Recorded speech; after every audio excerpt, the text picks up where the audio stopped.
राजा परीक्षित ने कहा, भगवान प्रेम और मुक्ति के दाता परब्रह्म परमात्मा भगवान श्री कृष्ण की शक्ति अनंत है, इसलिए उनकी माधुर्य और ऐश्वर्य से भरी लीलाएं भी अनंत हैं। अब हम उनकी दूसरी लीलाएं, जिनका वर्णन आपने अब तक नहीं किया है, सुनना चाहते हैं। ब्राह्मण, यह जीव विषय सुख को खोजते खोजते अत्यंत दुखी हो गया है। ये बाण की तरह इसके चित्त में चुभते रहते हैं। ऐसी स्थिति में ऐसा कौन सा रसिक, रस का विशेषज्ञ पुरुष होगा जो बार बार पवित्र कीर्ति भगवान श्री कृष्ण की मंगलमयी लीलाओं का श्रवण करके भी उनके मुख विमुख होना चाहेगा। जो वाणी भगवान के गुणों का गान करती है वही सच्ची वाणी है। वे ही हाथ सच्चे हाथ हैं जो भगवान की सेवा के लिए काम करते हैं। वही मन सच्चा मन है जो चराचर प्राणियों में निवास करने वाले भगवान का स्मरण करता है। और वे ही कान वास्तव में कान कहने योग्य हैं जो भगवान की पुण्यमयी कथाओं का श्रवण करते हैं। वही सिर है जो चराचर जगत को भगवान की चल अचल प्रतिमा समझकर नमस्कार करता है। और जो सर्वत्र भगवत विग्रह का दर्शन करते हैं वे ही नेत्र वास्तव में नेत्र हैं। शरीर के जो अंग भगवान और उनके भक्तों के चरणोदक का सेवन करते हैं वे ही अंग वास्तव में अंग हैं। सच पूछिए तो उन्हीं का होना सफल है। सूत जी कहते हैं, सौनक आदि ऋषियों, जब राजा परीक्षित ने इस प्रकार प्रश्न किया तब भगवान श्री सुखदेव जी का हृदय भगवान श्री कृष्ण में ही तल्लीन हो गया। उन्होंने परीक्षित से इस प्रकार कहा। श्री सुखदेव जी ने कहा, परीक्षित, एक ब्राह्मण भगवान श्री कृष्ण के परम मित्र थे। वे बड़े ब्रह्मज्ञानी, विषयों से विरक्त, शांत चित्त और जितेंद्रिय थे। वे गृहस्थ होने पर भी किसी प्रकार का संग्रह परिग्रह न रखकर प्रारब्ध के अनुसार जो कुछ मिल जाता उसी में संतुष्ट रहते थे। उनके वस्त्र तो फटे पुराने थे ही, उनकी पत्नी के भी वैसे ही थे। वह भी अपने पति के समान ही भूख से दुबली हो रही थी। एक दिन दरिद्रता की प्रतिमूर्ति दुखनी पतिव्रता भूख के मारे कांपती हुई अपने पतिदेव के पास गई और मुरझाए हुए मुंह से बोली, भगवान, साक्षात लक्ष्मीपति भगवान आप श्री कृष्ण आपके सखा हैं। वे भक्त वांछा कल्पतरु, शरणागत वत्सल और ब्राह्मणों के परम भक्त हैं। परम भाग्यवान आर्यपुत्र, वे साधु संतों के सत्पुरुषों के एकमात्र आश्रय हैं।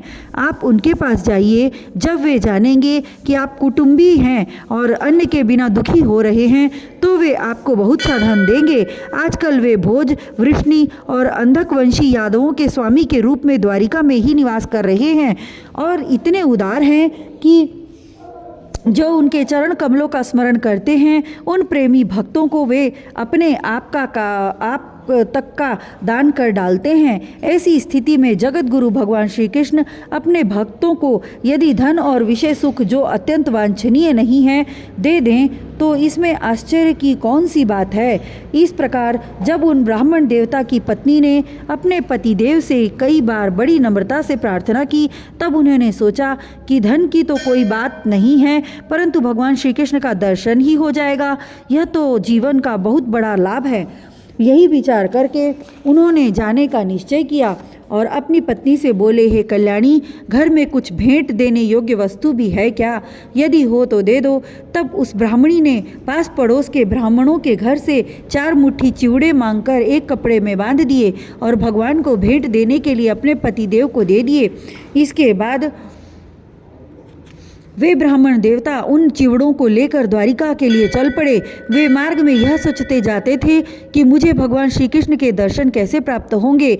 परीक्षित द्वारिका में पहुंचने पर वे ब्राह्मण देवता दूसरे ब्राह्मणों के साथ सैनिकों की 3 छावनियां और 3 ड्योढ़ियां पार करके भगवत धर्म का पालन करने वाले अंधक और वृष्णिवंशी यादवों के महलों में जहाँ पहुँचना अत्यंत कठिन है जा पहुँचे। उनके बीच भगवान श्री कृष्ण की 16,000 रानियों के महल थे।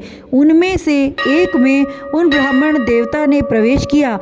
वह महल खूब सजाया अत्यंत शोभा युक्त था। उसमें प्रवेश करते समय उन्हें ऐसा मालूम हुआ मानो वे ब्रह्मानंद के समुद्र में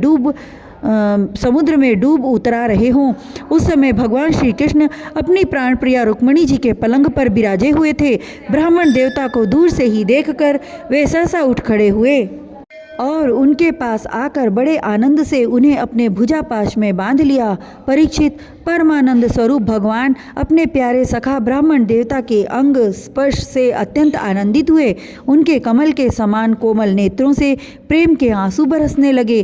परीक्षित, कुछ समय के बाद भगवान श्री कृष्ण ने उन्हें ले जाकर अपने पलंग पर बैठा दिया और स्वयं पूजन की सामग्री लाकर उनकी पूजा की। प्रिय परीक्षित, भगवान श्री कृष्ण सभी को पवित्र करने वाले हैं, फिर भी उन्होंने अपने हाथों से ब्राह्मण देवता के पांव पखारकर उनका चरणोदक अपने सिर पर धारण किया और उनके शरीर में चंदन, अर्गजा, केसर आदि दिव्य गंधों का लेपन किया।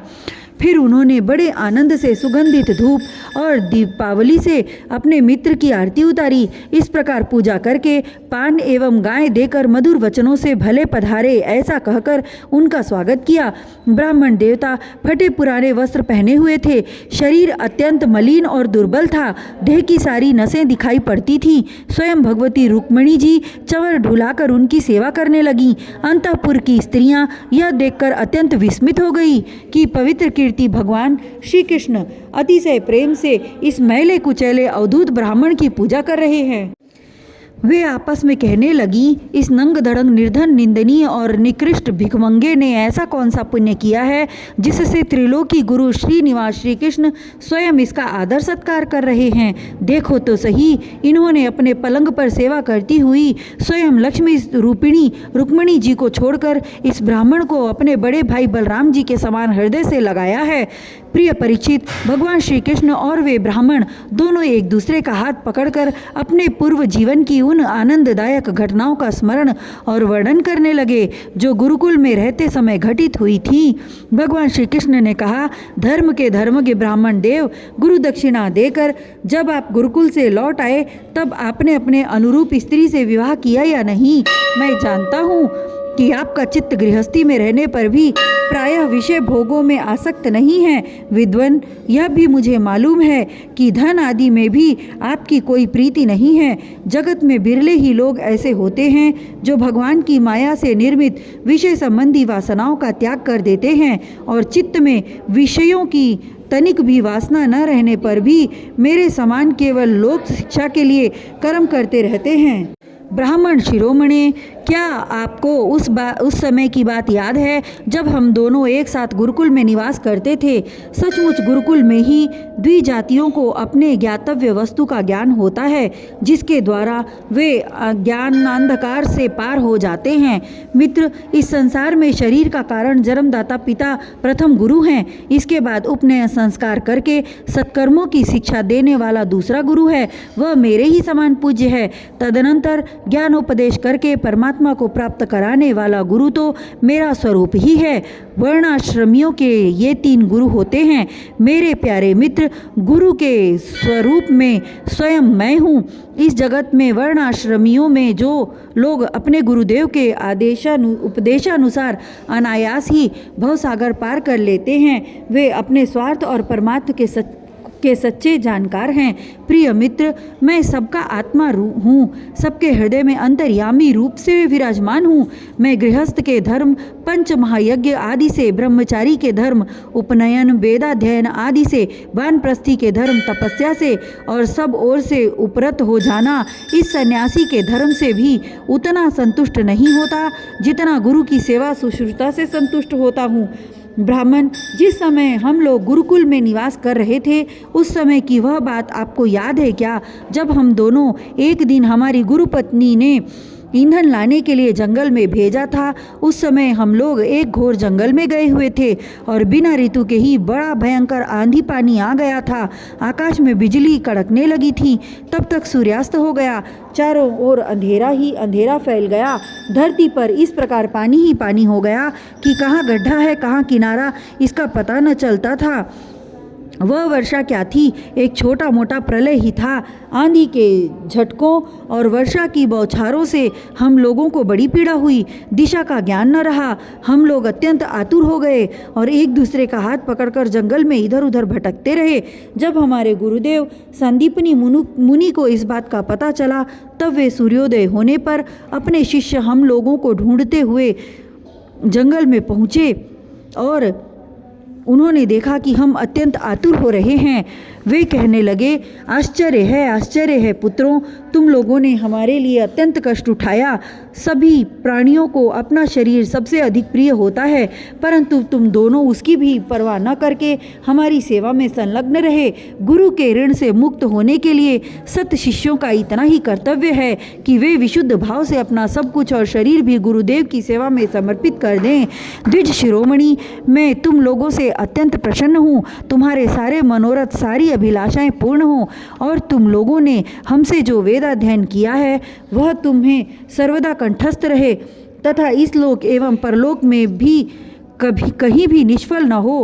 प्रिय मित्र, जिस समय हम लोग गुरुकुल में निवास कर रहे थे, हमारे जीवन में ऐसी अनेकों घटनाएं हुई थी। इसमें संदेह नहीं है कि गुरुदेव की कृपा से ही मनुष्य शांति का अधिकारी होता है और पूर्णता को प्राप्त करता है। ब्राह्मण देवता ने कहा, देवताओं के आराध्य देव जगत गुरु श्री कृष्ण, भला अब हमें क्या करना बाकी है, क्योंकि आपके साथ जो सत्य संकल्प परमात्मा है, हमें गुरुकुल में रहने का सौभाग्य प्राप्त हुआ था।